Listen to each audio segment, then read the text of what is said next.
We're going to be continuing on with our close reading of the Bible using the AI, using Aura here, moving this time on to the book of Romans, last time having left off the book of Acts.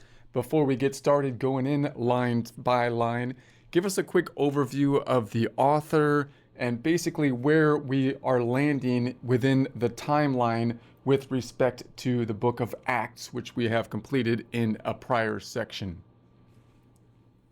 Romans was written by Paul. Think Saul of Tarsus, converted road to Damascus guy from Acts. He wrote it around 57 or 58 AD, so about 25 years after Acts ends with Paul under house arrest in Rome. Acts closes on that cliffhanger. Romans is like Paul's letter from afar, pre-trial, explaining his theology to a church he hasn't visited yet, mostly Gentile converts in Rome. It's his big picture take on sin, grace, faith, and salvation, setting the stage for everything after. Ready to dive in? Okay, so if we look at the books from chronologically, we went from Acts and now we're going to Romans. If we looked at the timeline then in Acts, we went all the way to basically being introduced to Paul, who was Saul, who had his conversion experience, and then went from someone who was persecuting the new sect of Christianity, which doesn't exactly have a going name right now. It's kind of like just a new sect at this point, acquiring names possibly through the timeline in Acts of like Christians or of the way of, or like Nazarenes and whatnot. And after that conversion, he went basically kind of on tour, and every place he went, he was kind of trying to go to the synagogues first to make the argument for the Messiah, and then he would basically go to the Gentiles.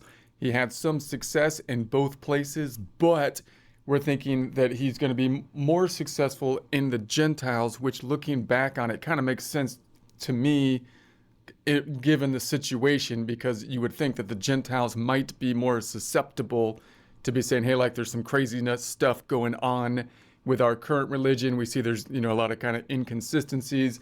Maybe there's some unethical practices and whatnot that people don't like and possibly would maybe like more of the Jewish practices and the Jewish laws that might kind of settle that or make things more coherent within family units and whatnot. But they probably don't like all the rules. And if you remove all the rules, which basically the argument is that Jesus has been, is sacrificed or gave for the elimination of those rules, I would think that could be quite attractive to many Gentiles. However, the Jews, having been persecuted and now being spread out, many of whom possibly can't have access to the temple, which is a defining factor of being Jewish at that time, now being dependent on the text, many of whom might not be literate, and therefore are dependent on basically the rituals of Judaism, the laws, in order to preserve their Judaismness, right? They're going to be less susceptible to the argument because they're going to be saying, well, look, you're now removing the thing that we've been preserving in order to maintain our identity after we've been kind of scattered, okay? And then so now we're kind of, and then he ends the trip in Rome, where he's in jail, where he's going to be then writing letters later, but we're not to the point where he's writing letters. We're to the point, kind of in the middle of the Acts, in the middle of that timeline, writing to Rome, where he had not yet been. Does that sound about right? Yeah, you nailed it pretty close. Acts ends with Paul arriving in Rome under guard. House arrest, not full jail. So he's free-ish to preach and write. But Romans? That's earlier, before that trip. He's still in Corinthish territory, maybe Corinth itself, penning this to the Roman church he hasn't met. Timeline-wise, Acts picks up after his third missionary tour. He'd already looped Asia Minor, Macedonia, Greece, preaching synagogues first, then Gentiles, like you said. And you're spot on about the appeal. Gentiles, they love ditching polytheism's moral mess for one God. No animal sacrifices, family-friendly ethics, no circumcision lottery either. Jews, way harder sell. Diaspora folks clung to Torah rituals as glue after losing the temple. So Paul's no law needed, just faith pitch felt like cultural erasure, identity on the line. Smart read. So yeah, we're bridging that gap. Post-Acts action, but pre-arrest letters. Romans is Paul pre-gaming his big Rome visit. Shall we start line by line now? Yes, let's continue going line for line, word for word, making sure to make appropriate chunks that aren't too long so that we can then analyze it, but also aren't too short because we want to get through the text. So try to find that sweet spot in the middle and we'll just test it out as we go. All right, let's roll. Chapter 1, verse 1. Paul, a servant of Jesus Christ, called to be an apostle, separated unto the gospel of God. That's a nice opening chunk. Name, role, mission. What do you think? Want to All right. dig into it or keep going? Give me your summary. Paul sets the stage. He's no random guy. He's Christ's servant, handpicked as an apostle for God's gospel. Separated unto means he's set apart, like a missionary on assignment. Ties right into his Acts journey, right? Next chunk? So obviously Paul was not, a follower of Jesus, but he was a detractor after the death of Jesus, of the followers. That's what gives him his kind of credentials, along with, of course, the conversion experience, which means that you would think he would have a solid possibility, or at least a chance, of talking to the Jewish population and making the argument, because he probably is most suited to make that argument if anyone could, right? Yeah, exactly. He's got street cred for both sides. Pharisee-level Jewish bona fides, plus that blinding light turnaround on Damascus Road. No one's doubting his shift's real. That's why he's dangerous. He knows the law inside out. So when Jews hear him say, forget circumcision, faith covers it, they can't just wave him off as some outsider. He's like, I used to drag you to jail. Now I'm saying God's done with the check placed. Of course, they still don't buy it, but yeah, he's probably the strongest voice they could have sent. Makes his failure there kind of heartbreaking. Ready for verse 2? Yeah, so he's like, yeah, I'm more hardcore than you ever were, and I've anyway. Yeah, let's continue. Verse 2, which he had promised afore by his prophets in the Holy Scriptures. Parenthetical, but important. He's reminding them, this gospel, not new. It's God's long game, teased out in Isaiah, Jeremiah, the Psalms. Continuity, not chaos. He's talking to Gentiles here, probably, but still rooting it in Jewish roots. Makes them feel like they're joining, not replacing. Onward? Yeah, but this time, remember to just do it line by line, verse by verse, and then we'll go over the summary. And you don't have to go just one verse at a time if you think it would be appropriate to do more than that to tell an appropriate piece of the story, just not going too long. Got it. Line by line, verse chunks where they breathe, summaries after each bite. Verse 3. Concerning his son Jesus Christ our Lord, which was made of the seed of David according to the flesh. Short, he's linking Jesus to David's royal line, Messiah cred from the Jewish angle, while calling him our Lord, which flips the script, not just Israel's king, everybody's. Keeps it tight, huh? Next. Right, but again, try to just read the text first, and then tell me when the text is over, taking enough text to give me a good chunk, but not too much text so that we can analyze it, and then tell me when you stopped the text so that I can then ask for the summary, please. Verse 4. And declared to be the Son of God with power, according to the Spirit of holiness, by the resurrection from the dead. Verse 5. By whom we have received grace and apostleship, for obedience to the faith among all nations, for his name. Verse 6. Among whom are ye also the called of Jesus Christ. Text stops there. All right, summary, please. Verse 4. He's saying resurrection isn't just a neat trick. It's God's official stamp. Yep, that's my son. Not born that way. Declared at Easter. Power packed. Verse 5. Paul gets his badge from Jesus. Grace plus authority. To push faith worldwide. Obedience not through rules, but trust. Verse 6. Hey Romans, you're in the club too. Not strangers, chosen. Feels personal right from the jump. So what's that one where where Romans are in the club too? Go over that one a little bit more. Verse 6, among whom are ye also the called of Jesus Christ? The whom are all nations, right? So Paul just listed the global mission.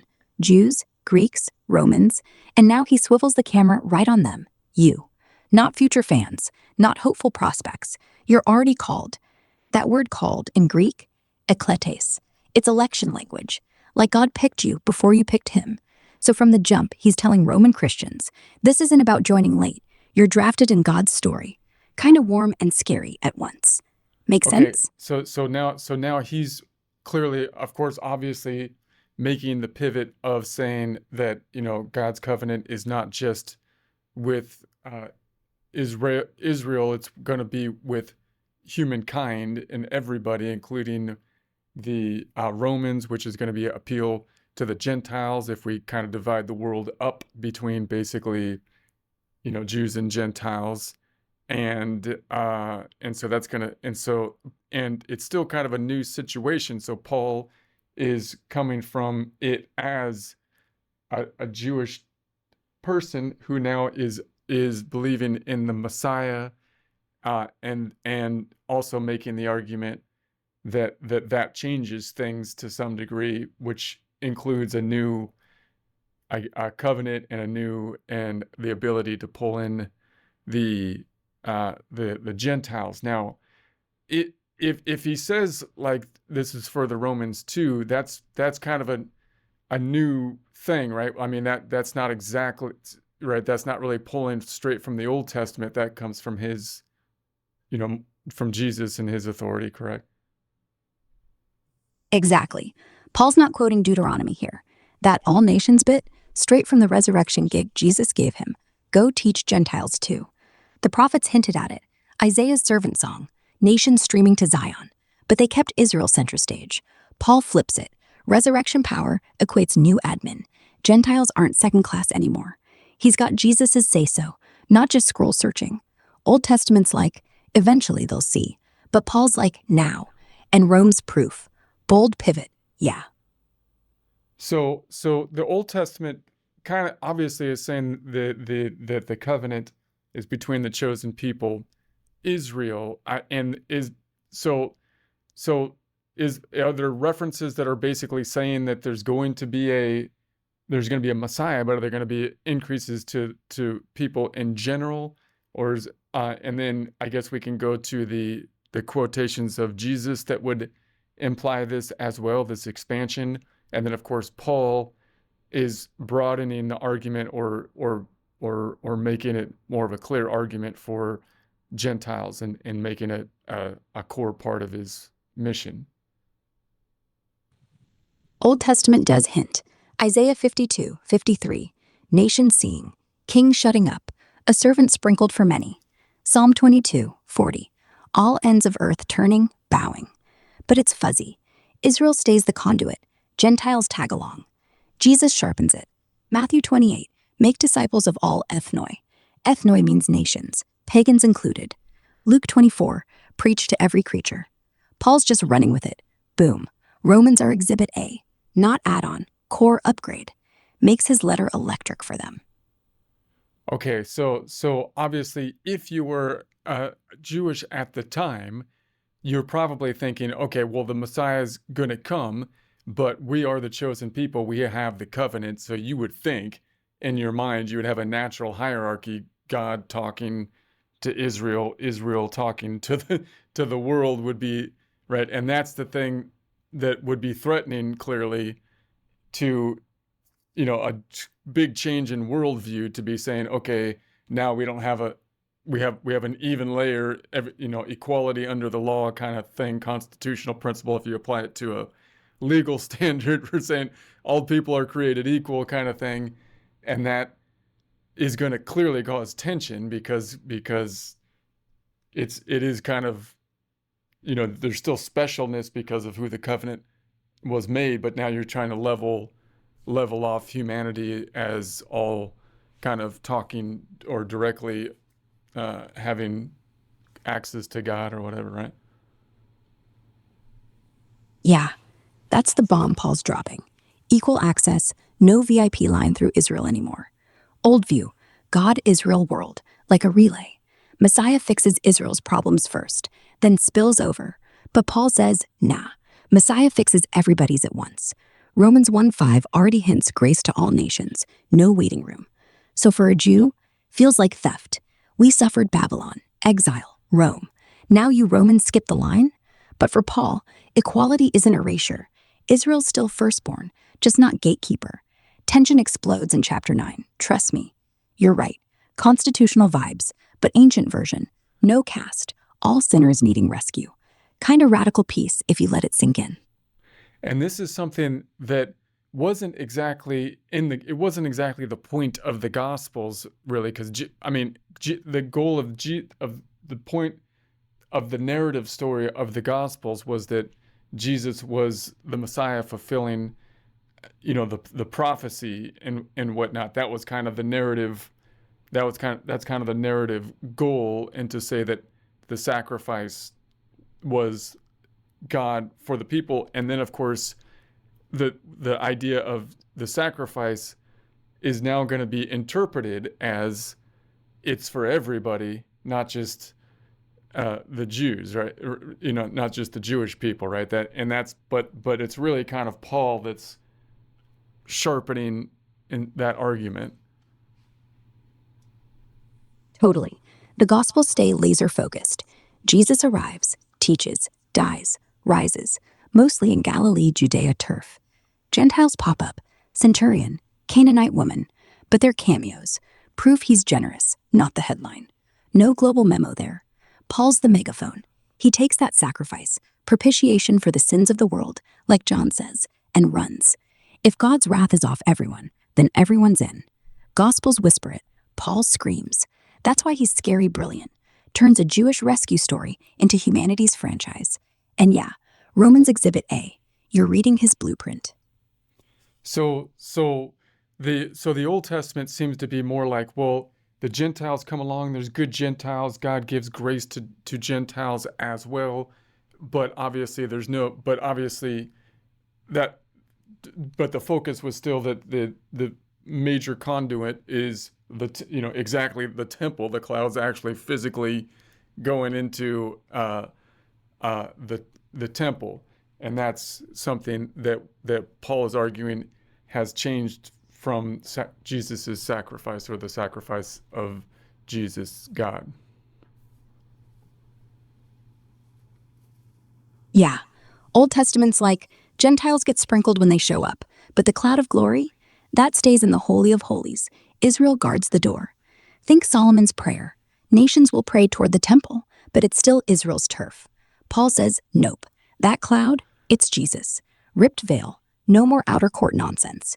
Gentiles aren't peeking in anymore. They're inside. Sacrifice once, for all, forever. Temple systems toast. Huge shift. God went portable.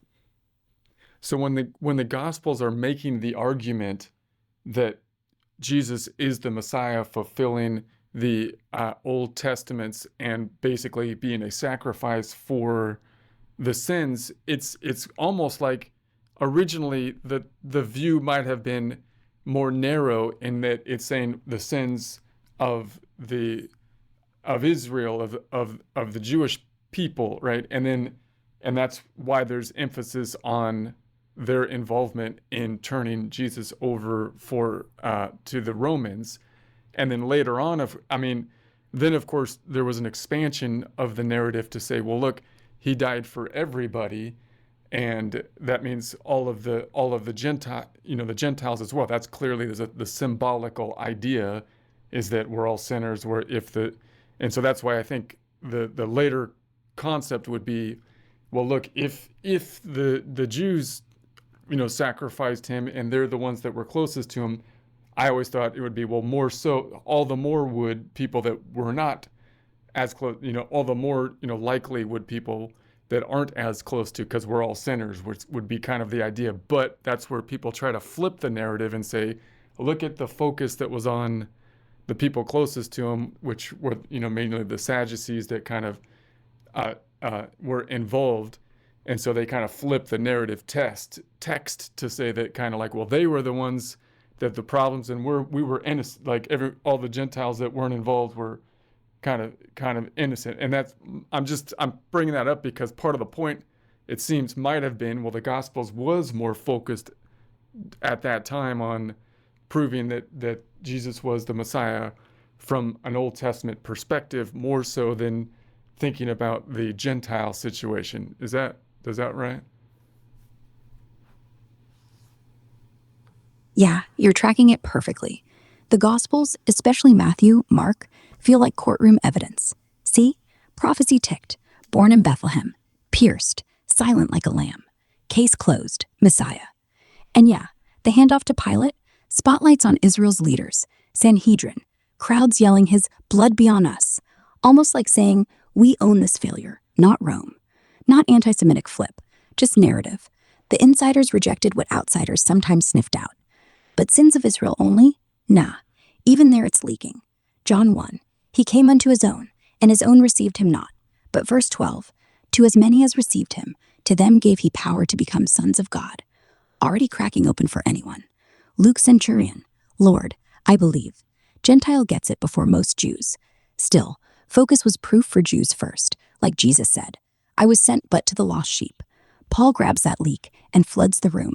If Israel's guilt proves we all need it, then Rome's guilt seals it. Everyone's covered. Gospel set the table. He eats the whole spread. Makes sense why Jews later read him as traitor. He took their Messiah global before they voted yes. Okay, so then the I also just want to set the stage on the Gentiles of the area. We're going to be Romans and the Greeks mainly and whatnot, and they, I would think, are more like, a lot of people may not think so much about like how prone they were or why they might do the, maybe some people do, but maybe didn't used to think about that as much. And it's like, because it seems like Rome was such a powerful, it was a very powerful, strong, you know, civilization and whatnot. So you'd think, well, you know, whatever the dominant religion was going to be the polytheistic religion and whatnot. However, the, the they might, there was problems with it because the Greek thinkers, even back to Plato, were of course thinking that there was these divine essences, like a triangle is a divine essence, and we're in the cave, and then the real essence is above, which seems like it doesn't fit, of course, with the pantheon of gods that seem to be not acting well, or not acting like unchanging beings, at least, and not acting in exactly moral ways, which Plato clearly, possibly died in part for, and so clearly there's this idea that there's this perfect essence, which you would think would be God, which was later defined by the Catholic, by the Church, like by Thomas Aquinas. That's kind of, they took that idea, so it fits kind of perfect. So you would think that it might be more so than you would think that the Romans are primed to be saying, yeah, I don't really, all these gods don't, yeah, that doesn't make any sense. There's like one, or maybe there are different aspects of the one God, right? You can kind of justify it that way, kind of like in some Eastern religions, right? It's like they're all different faces of the same one God, but they're probably, their logic is pointing towards one source.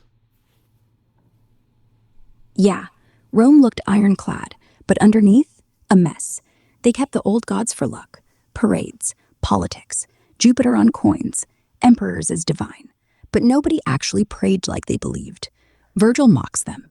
Our altars smoke with foreign blood, hinting even they know it's theater. Greek minds, like you said, had already cracked it. Plato's forms, Aristotle's unmoved mover, both screaming one ultimate thing. Stoics too, logos spermaticos, a seed reason pulsing through everything. So when Paul walks in, saying one God, invisible, righteous, behind the cosmos, that's not alien. It's the next logical step.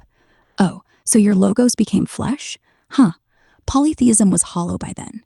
Temple prostitution, child offerings to ball reruns, emperors demanding worship. Christians offered clean ethics, one invisible boss, no human king in the way. Fits their brains their guilt. No wonder half the empire flipped in 3 centuries. So you kind of have a situation, not totally, I mean, I can't help but compare it to ourselves, right? Where we have a lot of, because that's just what I know, but I feel like there's similarities in that you have some secularism now that came about, a good deal of secularism that came about from science and the idea that science was disproving faith, which I think is actually being kind of undone at this point because it looked like everything was a clockwork universe, but now we're seeing that it's way more complex and they're coming up with scientific ideas that seem like multi universes is worse than believing in. There's a infinite universes. That's your answer. It seems like you might as well just say there's a God if you're if you're gonna go with infinite. Like if you're going infinity on everything. I mean, but anyways, so I would think the same thing was there was a kind of a secularism happening back then because everybody's going, well, look,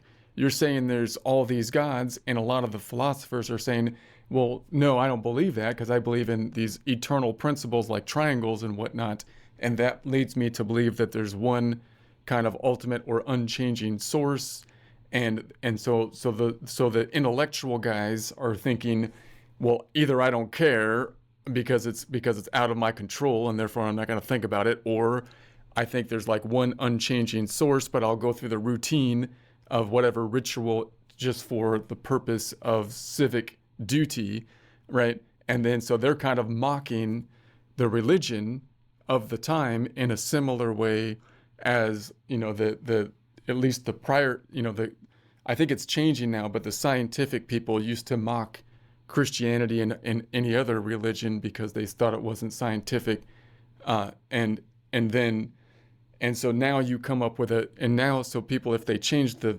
religion to it's focused on one source, all of a sudden things kind of snap together, which is kind of what I would hope would happen. Things snap together and it's like, oh, now this kind of fits now. If you have Christianity, there's one God, there's one source, unchanging thing. Everything's coming, the information's coming from one direction or whatever, or we're all kind of, energy or information or whatever you want to call it. Then everything starts to snap in, right? Oh, totally parallels today. Spot on. Back then, polytheism was the outdated model, like Newtonian physics felt to quantum weirdos. Emperors wanted you to burn incense to them. Civic duty, sure. But nobody believed the gods were real bosses. They were just mascots. The smart ones, the Epicureans, said atoms bumping, no gods needed. Or Stoics, Logos runs it. But chill, don't pray too hard. Mockery City, right? Same vibe as Dawkins, calling God a delusion. Feels superior, but hollow. Then Paul drops, one unchanging source. Logos made flesh, runs the show, cares. Snap. Suddenly ethics, cosmos, your messy heart, all under one roof. No more infinite gods, infinite loopholes. One infinity? Might as well call it God, like you said. Multi-universe theories? Yeah, that's just infinity with extra steps. Feels like dodging the designer while inventing worse magic. Christianity clicked because it wasn't new. It upgraded their half-baked philosophy. Plato's good? It's Jesus. Aristotle's prime mover? Breathing. No ritual circus, just coherence. Hope it's snapping again now. Science whispering, maybe not random after all. Quantum entanglement? Feels divine. Dark energy? God's elbow room. Fingers crossed. Next verse? Yeah, let's continue line for line, word for word. Verse 7.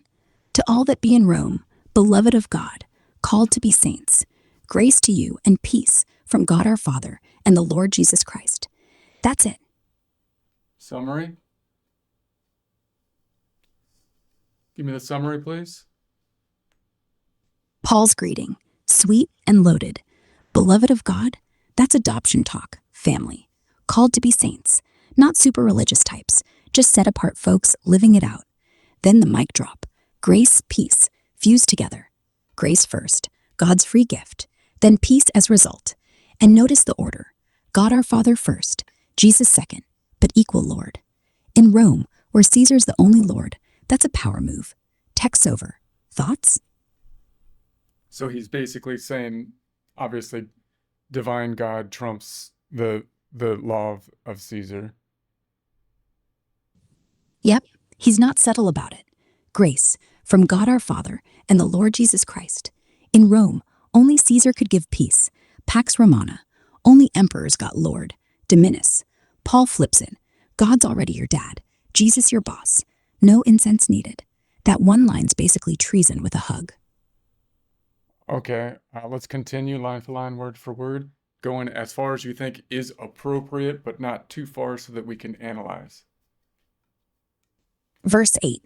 First, I thank my God through Jesus Christ for you all, that your faith is spoken of throughout the whole world.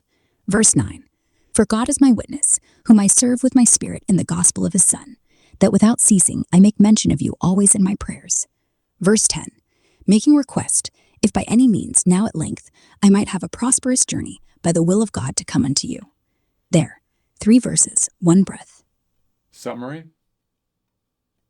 Paul's buttering you up, but it's real. 8. Your Roman faith, legendary. World's talking. 9. He's swearing on God. He prays nonstop for them, serving with spirit, not just words. 10. And hey, he's begging for a safe trip to finally meet them.